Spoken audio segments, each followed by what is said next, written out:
guys, welcome to the community. My name is Poreee, and today I am going to talk about creatives turning into creators. And I'm going to do this by making a giant whiteboard because I love it. And also, it's very inspired by the format introduced by Mikey GAVIN. She uses a doc, but I'm going to use a whiteboard. And let's just get into it.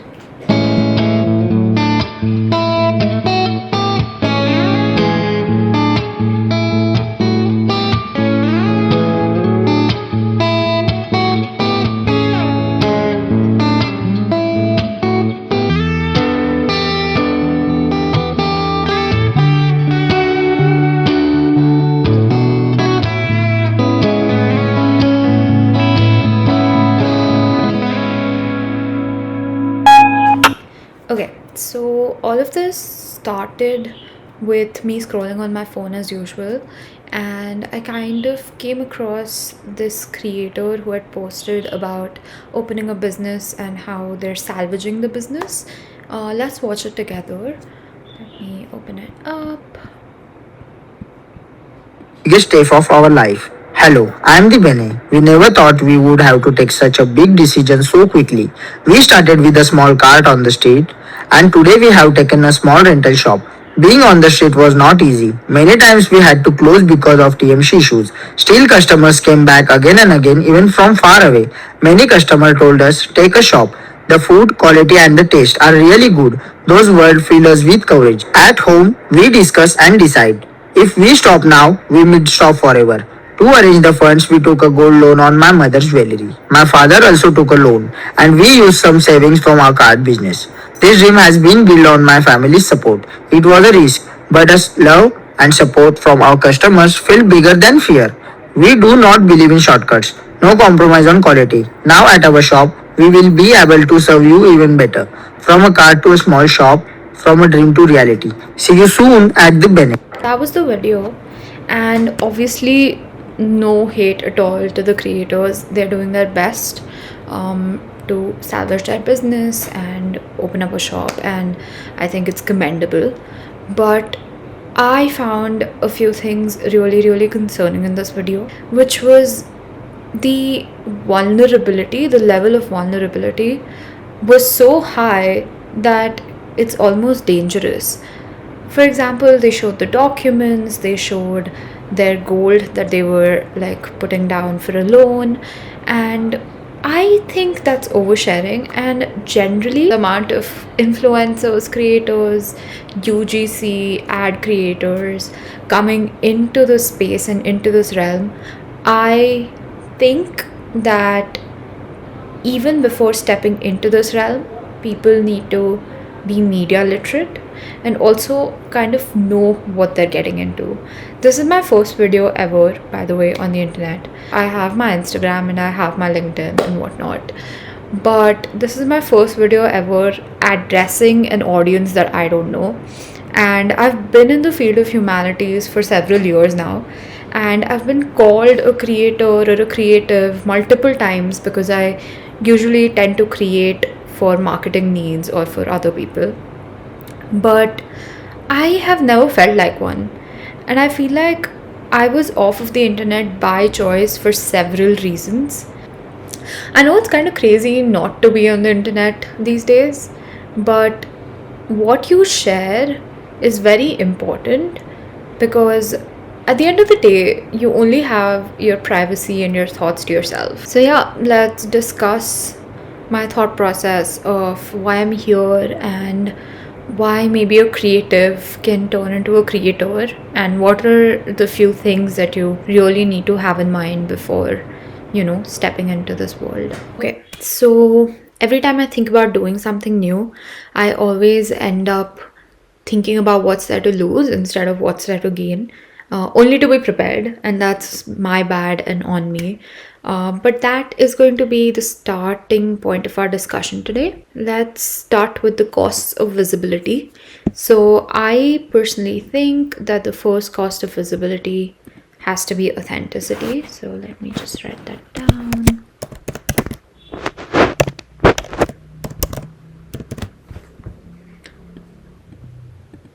Yeah, Alright, so we all know authenticity is so important in this era to thrive on the internet, but I personally am very scared of it. I'm scared of it because up until now, I have had the control over who is looking at my thoughts, who is looking at my art, who has genuine feedback that could be incorporated into my life and my art and so on. But now, knowing all the snark pages and knowing how the internet is, being authentic is scary. Because what if you don't resonate to my idea of authenticity? Or what if you don't agree on my standards of living? Or worse, what if you as an audience don't accept me and my standards of living and my perspectives, right?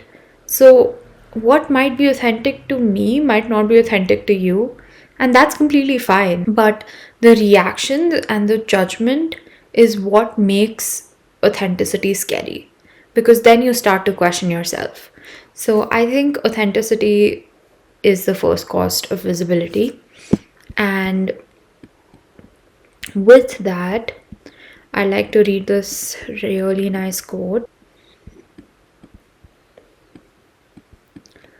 The best part of being authentic is that there is no image to maintain. You will delight some and disturb others, and none of it will concern the truth of your being. I agree with this quote, I really do, but being online, you have an image to maintain because people are resonating with a certain trait of you.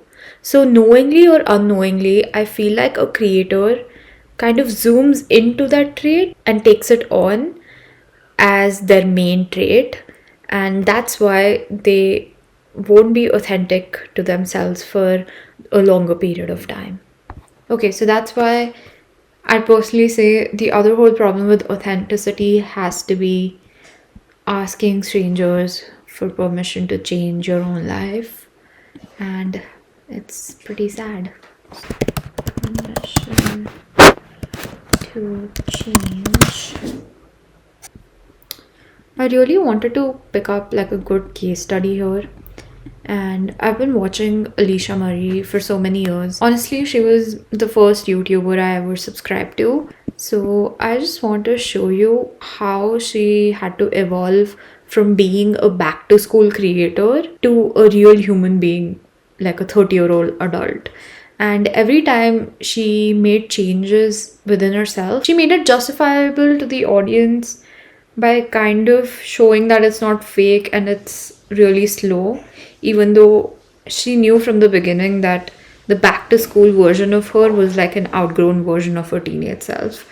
So let's just watch these videos and do let me know what you think about this. Okay, let's look at this. So she was making saturated content about school in a very shrilly voice. This was in 2016, 2017. And to this day, she gets hate over the type of content that she made because our audience back then was teens and tweens. She kind of peaked then, and then apparently she lost her relevance. But I just think she made the choice to change according to her audience, which was a grown adult, but she was scared to do it for the longest time. And so in 2020, I remember that was 8 years ago, she put out this video saying I'm burnt out, and she explained why she felt burnt out, but never really could point out that she felt like she was putting on this persona. We could watch this video actually. You could start watching because I have never in my life filmed a video like this. Yeah. Oh my god, I feel weird. I love this channel so much. A lot's changing, and when I think of this channel, I love it so much, and it's given me so many amazing opportunities and stuff, but creatively, I'm just not in it like I used to be, and I used to be so proud of every single video that I'd upload, and now looking at everything that I'm uploading, like, I'm burnt out. Honestly, the other day I sat down and I was like, wow, what do I upload this week? Like, I just need something, and that's not what I want my channel to be. Like, I want to be proud of every single thing that I'm uploading, and on top of when I made my YouTube channel, so many people were congratulating me, and I like wasn't excited about it because I'm like that tired. I felt kind of relieved when I mentioned it to a handful of people. This is so hard for me because I love what I do. I used to be so naive, even it's out there because I believe this in my heart and I want it documented somewhere. I know. In like 4 to 6 months even, maybe even less than that. I'm not kidding. You guys are amazing. So I'm gonna be on Instagram and so I'm gonna be on Twitter and so like. So kind of babying the audience, saying, I'm burnt out, but please stay, and like, I'll figure it out. And still she was getting like hate comments, duh. But then when she came back from a break, she put this video up called The Real Alicia Marie, justifying who she was and who she has become in the span of 2 months. Again, no hate towards her, love her as a content creator. Okay. She's the OG. Hey guys, so I'm sure a lot of you guys have been wondering what I've been doing these past months. It's not like I've been gone fully for 2 months. I've still been posting a lot of vlogs and tweets and Snapchats, Instagram stories. Like, you guys have seen where I've been, but at the same time, I really come to realize that with social media, you're still only seeing one side of all that. The first month was honestly me diving more into Instagram, I only show you guys one side of me overall. I kind of want to change that. Your friend can't just leave you for 2 months and act like everything's normal. It kind of feels like we have to start over. I feel like I need to reintroduce myself to you guys. Yes, I love coffee. Yes, I love vlogging, but there's so much more to me. So feeling the need to reintroduce oneself, she was still getting comments like these. And now, finally, I mean, this is 7 years ago, but finally when she let go of the shrilly voice and she kind of like became herself, she lost a lot of followers. She gained a few who like found her back after the teen and tween era. But still, I feel that she didn't know what authenticity to her felt like. For the longest chunk of time, she was in this preteen, teen category, and she was like always hyped up, and that was a personality trait that people liked. And through that journey, she had to also bring her current audience on the same page, justifying why she's changed. So I think that was a huge... Oh, my mic was... Okay. I think that was kind of a huge bummer for her and her audience as well. Obviously, people who resonated stayed, people who needed to leave left and unsubscribed, but this is something to consider. I think the next biggest cost of visibility has to be privacy. Let me write that down.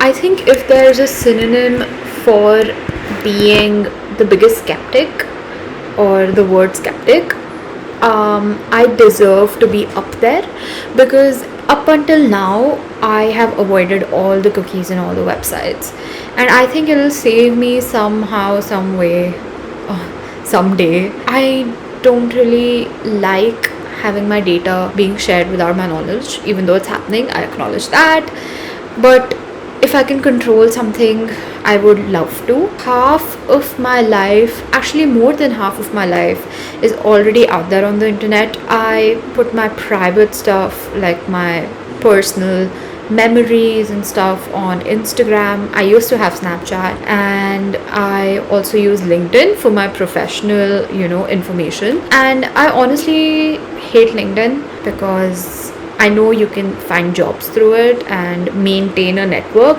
but I don't like anything that's superficial, and I think LinkedIn has become one of those sites where people are writing about their experiences superficially, or even if they do write something from the bottom of their heart, it's like mixed in with all this AI generated content.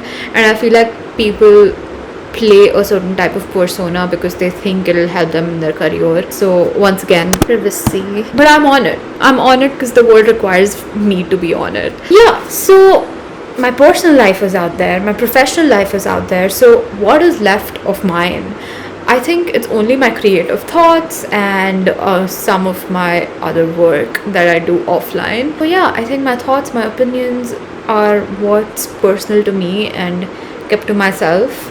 Everything else is out there on the internet on some database. If I end up sharing what's so personal to me, created with all my emotions, out on the internet, then I fear that all three sides of me will be out there for people to judge. My work might or might not be up to the industry standards, whatever that is, and people will know every aspect of me. Also, privacy is closely related to safety. I would like to have some parts of myself to me, but being online, that's a compromise you need to make, and it's a big compromise. You really need to think whether it's worth it for you or not. These are a few things that we can discuss over. First of all, I was reading about what does privacy mean in the creators economy. It's very, very complicated in terms of your own data being attacked and also your audience's data. It's very limiting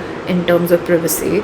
Any channel that you post on. Of course, I was on Reddit and this question was asked: how do you maintain your privacy as a digital content creator? You can pause and read, but I think the straight answer is that you don't.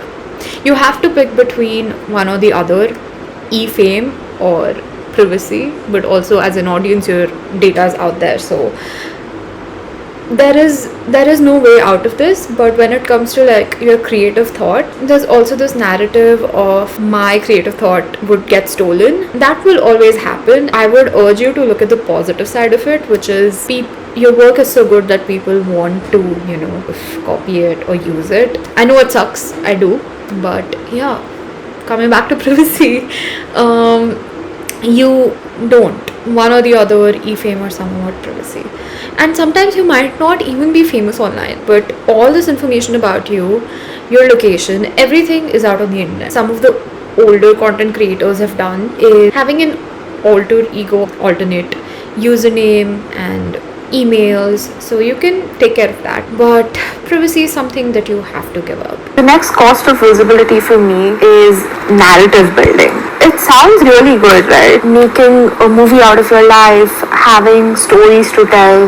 I don't fit into any aesthetic. I don't see myself having long-term favorites because I think I'm still growing up. I don't really have favorites. I have phases. I change every day, like I mentioned. How do I fit myself into a narrative, into an identity that people can always come back to and watch and feel comforted? I personally don't have enough energy to always romanticize my life or nitpick my life and create a narrative, but I think the internet expects you to have a certain identity while you put yourself out there. And I personally think one of the costs of visibility for me is building a narrative and also following through and being consistent with the type of storytelling or the narrative that I build for myself. And it's extremely hard. That's why you might not want to be on the internet. So are you ready to put yourself in a box? Is a question that you need to ask yourself, and you need to pick the right box. I don't have too much to say about narrative building, except it puts you in a box. But I think oftentimes when creatives become creators, they don't know how to build a narrative without oversharing. That is really sad because you feel guilty after oversharing, and it brings us back to the whole issue with privacy. So I really loved this question, which says, is my content aligned with my brand story and identity? After you become a creator, you don't just make art because it's tasteful or because you wanted to make it. There is a shift that happens and you start asking yourself this particular question, and if it doesn't, you stop posting what you create. And that is a recurring problem that I've seen with so many creators. My fam is one of my top creators, and her whole brand is based on oversharing. So when oversharing and also traveling, it feels like you're on a FaceTime with her. But when a video does not emulate that, instantly I click off because I resonate to the oversharing. I resonate to her problems. But is that what you want to be known for, or is that what you want to put online? So you will make your mistakes, and it's bound to happen. You might work for the views and the algorithm instead of yourself. That's that. I think I actually have 2 more costs of visibility, which might not be considered costs as such, we're all digitally very, very fatigued, right? So what do digitally fatigued people make? They create brain rot content, and that's the kind of content that the algorithm pushes to everyone, unfortunately. um, and people share more and react to it more, but the intention with which you start off might dilute because you're not only consuming but also creating.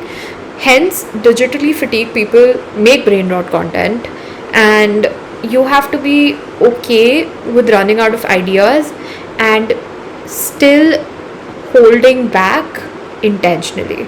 And that might mean that you might not put any content out there, but it doesn't mean that you have run out of your talents, right? So I am just gonna put brain rot. Oh, and never compare your content to brain rot content, because numbers won't tell you how good your ideas are. So I'm just gonna say brain rot content and kind of leave it there.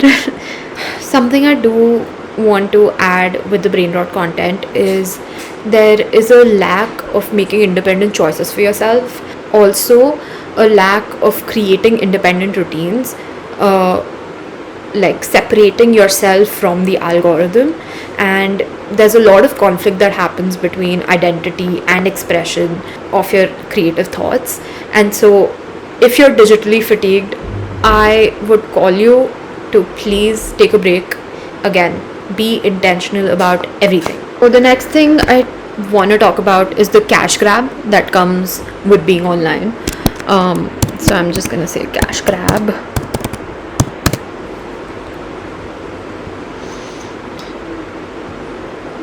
Now you'd be like, if you're getting money, how is that a cost of visibility? Well, I was listening to Sumeer and Colin the other day, and they spoke about the creator economy paradox. This was posted way, way back. Everyone thinks that the creator economy is growing larger and larger, and brands are spending more AdSense on influencers and creators as we go. The reality is that the top 10% of the creators who have the ability to reach to a certain audience is only getting paid as much as you think that they're getting paid. The others are actually working twice as hard to cover their bills. Where is all the money going? It's going to the people who are able to make content in such a big degree. Now, a lot of the smaller brands obviously prefer being in a niche and being known in a niche, and that's extremely good. But when you watch a video which tells you to join the internet or start making UGC content or become a creator, anything, and gain followers and do this and that so that you can secure your future, I'm sorry, the creators economy is as unstable as any job in the field of arts. And like every other job, you need to get to the top 10% to get paid well and also cover your bills. And that's the harsh truth. I know a lot of people who make it their side hustle and are happy with where they are, and I am more than happy for them. I'm just going to read off of what they had to say. The creator economy is positioned as a very democratic system, and I actually think it is. But it's kind of winner take it all system, meaning when you become the big ones, you consume a lot of the available dollars. And a lot of that is because we're seeing a major influx of Fortune 500 brands, blue chip brands who want to participate in the creators economy. This might also mean Unilever, for example. Their core belief is that they can reduce their spend a little bit but increase their cultural relevance by working with creators. And when I look at that, that is suggesting that you don't need to, as a creator, be ready to receive $1 million from me. Now, the amount of creators who can receive $1 million need to have the surface area to execute on $1 million level. Very, very important. Okay, now that we're done with the cost of visibility, let's talk about why I want to be on the internet and why should creators actually become creators. This is a little bit harder to articulate. Why be online? I think the first reason for me is that I need a creative outlet that's open and visual. Um, and by this, I mean that I have so many ideas that literally incubate in a notebook and they never see the light of day. But if I have to put something out, for the audience to view every week, or let's say every month, I feel like some of those ideas will actually take a shape. Also, I think it's a great way to have all your ideas just encapsulated somewhere, so that when you need to showcase them, you have everything ready and executed somehow. And also, I think it makes you meet like-minded people just being a creator online. Creative outlet.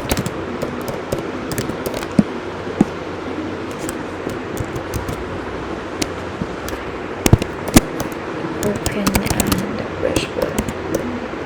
Another one of my bigger reasons is that I crave for consistency in thought and output. I have lost the ability to connect the dots.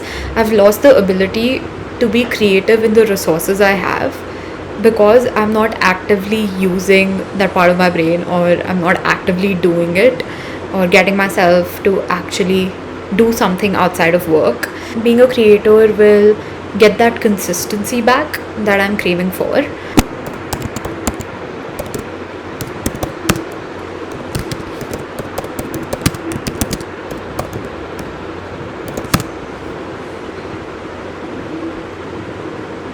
The third one is honestly just intention.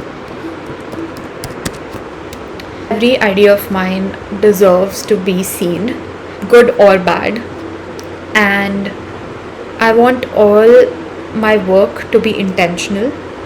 And we need to shift the perspective of creating for others back to for creating for ourselves. And it should not feel like a duty like laundry is. The next one is a little bit long term. Being online as a creative also helps you gain perspective on who you are, because you have a catalog of just your artwork or your thoughts, ideas ready for you to watch. And I think it also signifies growth when you see yourself 3 years ago and the kind of work that you were making and what you can achieve now. So I think being online tracks progress in some sort of way. So I like the idea of that.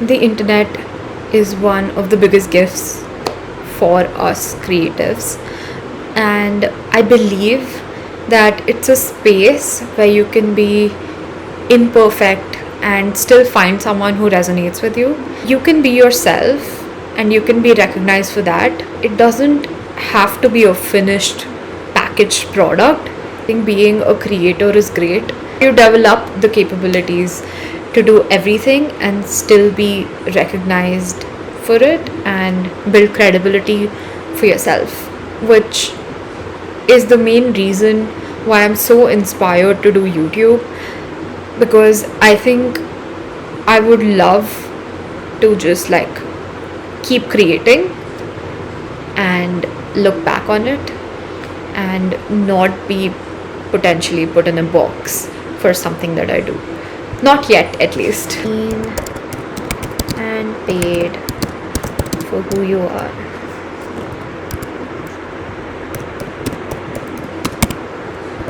I don't have any credibility yet. I am trying to build some for myself. But two things that I would love to end this video with is that once you are willing to do it different, you're willing to see a job of a creator differently and incorporate it into your working patterns as an artist or a creative, I am sure you're ready for anything that comes in your way as a creator on the internet. Did I say that right? So don't cater to your audience, let your audience feel catered to. I just want to say thank you so much for watching. If you did till the end, I'm pretty sure it was a little boring and dragged out for a lot of people, but if you're considering creating, do give it a try, because I am, and I don't know how this journey is going to go, but I have listed my reasons and I shall do it. And I would love to watch you all also follow your dreams, whatever that might be, but think twice before it is my only advice. So thank you so much for watching, and I hope I post consistently and make more videos, and I hope this is not my first and last. So bye.